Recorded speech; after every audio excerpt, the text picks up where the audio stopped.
Сәлеметсіздер ме? 7-ші сынып оқушылары. Бүгін сіздермен алгебра пәнін Жамбыл облысы Жуалы ауданы номері 1 мектеп гимназия математика пән мұғалімі Сұлташева Гүлнара Табыржанова өткізеді.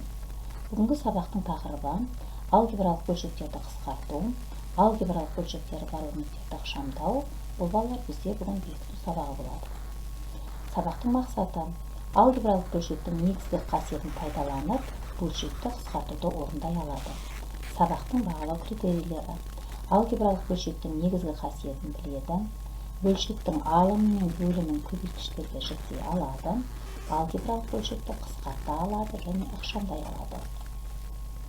Жаңа тақырыпты меңгертуде қолданылатын тәсілдер: қысқаша көбейту формулаларын қолдану, ортақ көбейткішті жақша сыртына шығару, көп мүшені көбейткіштерге жіктеу, бөлшектің негізгі қасиеті. Енді осы айтқандарымызға бір шолу жасап өтейік. Қысқаша көбейту формулаларын қолдану. Балалар, біз сіздермен қысқаша көбейту формулаларының 7 түрін өттік. Солардың кейбіреулеріне тоқталып өтейік. Бірінші мысал: 81х квадрат азайтылған 49y квадрат. Бұл балалар екі өрнектің квадраттарының айырмасы. Ол үшін біз бірінші 81 деген сан ол 9 санның квадраты, 49 деген сан ол 7 санның квадраты екендігін білеміз. Сөйтіп біз оны көбейткіштерге жіктеп жазамыз. 9х азайтылған 7y көбейтілген 9х қосылған 7y. Келесі екі өрнектің қосындысының квадраты. Ол бірінші өрнектің квадраты қосу 2 еселенген бірінші өрнек пен екінші өрнектің көбейтіндісі қосылған екінші өрнектің квадраты бойынша жіктелініп жазылады. Үшінші, екі өрнектің кубтарының айырмасы. Ол осы екі өрнектің айырмасы және осы екі өрнектің толымсыз квадратының қосындысына тең екендігін білеміз.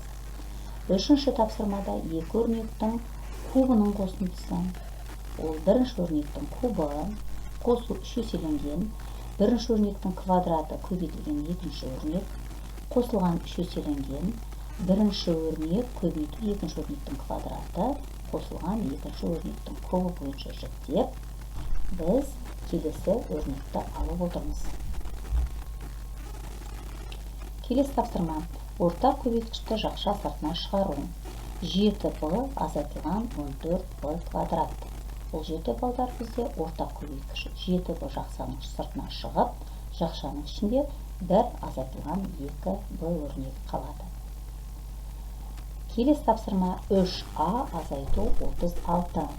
Ортақ көбейткіш 3 көбейту жақша ашылған a азайту 12.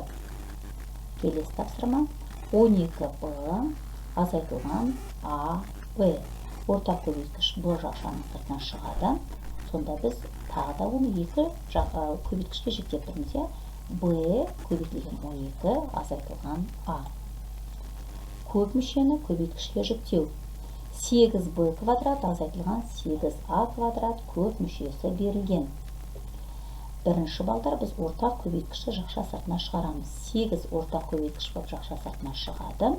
Ал жақшаның ішіндегі шығып отырған өрнек балалар, біз тағы да қысқаша көбейту формуласын көріп отырмыз.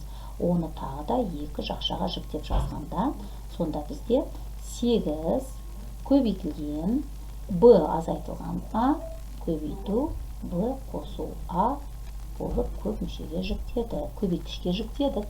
Келесі x квадрат азайтылған 2x қосу 1.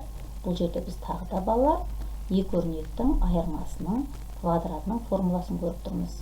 X азайтылған 1-дің квадратын біз x азайту 1 көбейтілген x азайту 1 деп екі көбейткішке жіктеп жазуымызға болады. Келесі x квадрат азайтылған 6xy қосылған 9y квадрат тең. Бұл да екі өрнектің қосындысының квадратын беріп тұр. Оны біз тағы да екі бірдей өрнекке жіктеп жаздық. X қосылған 3y көбейтілген x қосылған 3y. Алгебралық бөлшектің негізгі қасиеті: егер де бізге кез келген a, b саны беріліп, ол неге 0-ге тең болмайтын болса, және s саны 0-ге тең болмайтын болса, онда a бөлінген b бөлшегі тең болады a көбейтілген s бөлінген b көбейтілген с бөлшегіне. Келесі балдар бөлшекті қысқартыңдар. 24m куб бөлінген 16m квадрат n. Қысқартамыз. Жауабын тексереміз. Келесі. А азайтылған 3b, а квадрат азайтылған 3ab.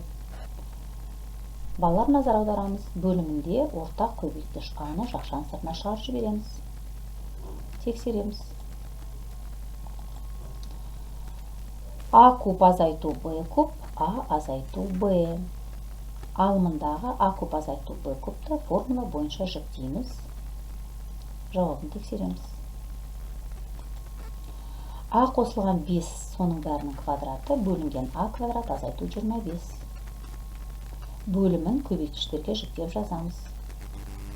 Жауабын тексереміз. 5х азайтылған 15y бөлінген x квадрат азайтылған 9y квадрат. Алымында 5-ті ортақ көбейткіш жақшаның сыртына шығарамыз. Бөлімін көбейткіштерге жүктеп жазамыз формула бойынша. Жауабын тексереміз. Жақсы балдар. Деңгейлік тапсырмалар. Енді балдар, осы сабақтың бойында мен сендерге деңгейлік тапсырмалар беремін, ал ол үшін мен бірінші сол деңгейлік тапсырмаларына, әр мысалдарына бір тоқталып өткім келіп тұрмын. Бірінші, үшінші деңгейдің тапсырмасының 38-де бірінші номер беріледі. Қазір мен сіздерге 5 және 8-ші мысалдарын көрсеткім келіп отыр. 5-ші мысалда алымында минус 4ax квадрат бөлімінде 12xy. Қысқартамыз. Таңба сақталынады. Минус ax бөлінген 3y-ге тең болады. 8-ші мысал.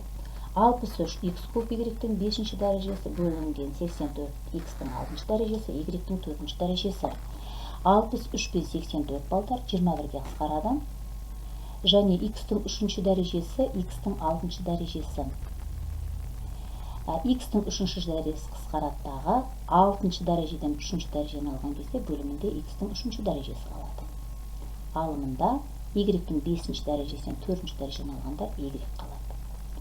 Екінші деңгей тапсырмасы.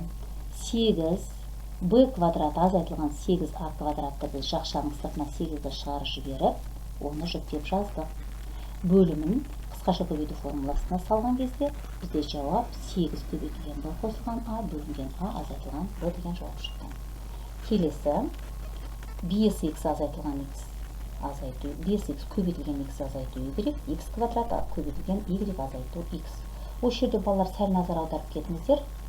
Бізде x азайту y пен y азайту x бұлар кері шамалар. Сондықтан да кері шамалар қысқартқан кезімізде бізде бөлшектің алдында минус таңбасы болады.